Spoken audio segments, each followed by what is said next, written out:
New intro. So much love and appreciation to those of you who have been with me for the 2 year period plus that I've been doing this. Thank you for showing your love and support to the channel. And to anybody else who is brand new to the platform and you would like to support the channel, also you can do it by way of Patreon, Anchor, the clothing store, and also the shoe shop that is listed in the comment description below. And again, thank you to any and all of you guys who have been here to support this channel during the 2+ year period. I wouldn't be able to do what I do every single day without you.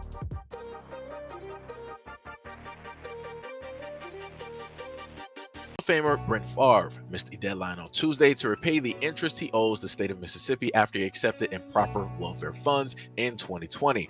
Mississippi State Auditor Shade White addressed the missed payment on Twitter on Tuesday, but did not preferably call out Brent Favre by name. White stated that he has been in contact with the state attorney general's office and an attorney. Quote, a little over 30 days ago, my office issued demands on several individuals ordering them to repay mispayment welfare money. As I said at the time, if any of those individuals fail to repay the money, the demands will be forwarded to the Attorney General's office. Next, they are in charge of enforcing the demands. My team has now forwarded the unpaid demands to an AG's office. My understanding is that AG and the Department of Human Services have given authority to a private attorney to recoup the missed payment of money. Favre did not respond to White on Twitter and did not return a phone call. He is facing no criminal charges in the massive embezzlement case, though he will now likely face a civil lawsuit from the state. Favre was named a Mississippi audit in 2020 after he accepted $1.1 million from the federal government's Temporary Assistance Fund for Needy Families program. The mistake was part of a more than $94 million embezzlement scandal of improperly spent federal money in the state. Favre was paid to make several appearances at events, though it's unclear how this would have helped residents in one of the poorest states in the country. The longtime Green Bay Packers quarterbacker initially said that he made the appearance, but that he didn't know where the money had come from and repaid $500,000 of it. He also stated that he would return the remaining $600,000 in installments, though that didn't happen until last month after the state threatened him with a lawsuit. The state also demanded $228,000 in interest. Favre and White got into an argument over the issue on Twitter last month, where Favre claimed that he was never paid for a no-show event. White called Favre's response lies and stated that he specifically was paid for 3 speaking engagements, a radio interview, and a keynote speaking engagement. Well, yet again, this is that American dream that only so few people get to actually live, where they can run off with, funds, government money that's supposed to be used towards families, towards poor people in the community, and they can just live it off. You even heard in one part of the article, Favre was like, you know what, I'll pay it back, but on my own time, and I'm going to pay it back in increments. I'm not going to pay it back automatically. Wow, you would have thought that Brent Favre was, in a sense, a company that realized that they accepted your money and now you want it back, and now they're like, you know what, we'll give it back to you in about 2 months. Give us 30 days and then we'll figure out something. Right? You instantly got the money. You knew where the money came from. Right? Even if you didn't know where the money came from, you knew that you couldn't identify, so why even keep the money? Right? Why not send it directly back to, where it came and basically call it a day? You wouldn't have to deal with a civil suit. You wouldn't have to deal with your name getting, thrown into articles. You wouldn't have to deal with your name getting smeared. But, like I said before, this is good old Brent Favre. They said it was 1.1 million.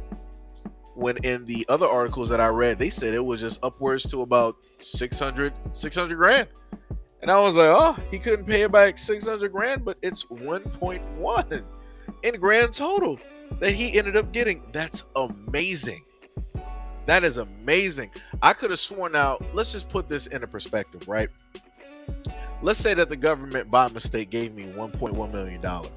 Do you know that I would have had everybody from the local police, to other departments, to the FBI, the CIA, the National Guard. Everybody would have been at my doorsteps with weapons trying to get that money back.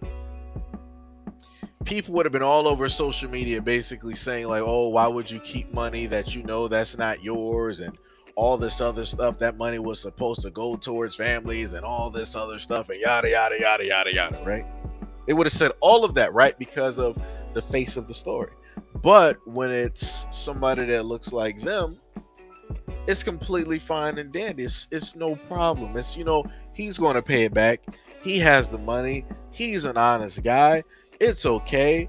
Why are they making such a big fuss when you really have other scam artists that steal from the government every day? Brent Favre is a rich guy. He doesn't need this money. He'll give it back to him. Right? That's the difference that takes place on social media. That's the difference when you deal with the ethnicity in the stories. A lot of people want to dismiss that. They want to deflect. They want to say, oh, what does race have to do about this? Has nothing to do with race. Why do you see race in everything? If you see race, you are a racist, right? I'm sorry, I was just having fun with that, but y'all know what I'm saying, right? And it's crazy. It's crazy to see somebody who is obviously rich, who has boatloads of money, swimming through it like Scrooge McDuck, and he's like, yo, I'm about to be stingy with this. I'm about to be ultra petty. I'm going to pay it back when I want to pay it back. I'm going to pay it back in increments. You'll get it within 10 years. And you know what'll happen? The government will allow that. But if I wanted to do that, I would be served jail and prison time, and I would have a long sentence. Like I said, to my knowledge, I don't even think that Brent Favre even saw a courtroom over this. But if it was me, I would have been in court, and I would have more than likely had a jury or something. And if I didn't have a jury, I would have had the jury of public opinion, and pretty much everybody would have condemned my actions. And they would have tried to play all of these sob stories or stories that they've seen on social media about people now going homeless, people losing their jobs, and people not having this, people not having that. But yet the same people that want to put out those stories are not the same people trying to start GoFundMes for any of those examples they want to bring up. Like I said, pay attention. People only care when it's convenient. When it's not convenient, obviously you know where those people are. They're at your local pub, they're at the bar, drinking it up. But anyways, let me know what you guys think about this story and everything that I stated in the comment description below. And as always, peace, love, and stay tuned for the next video.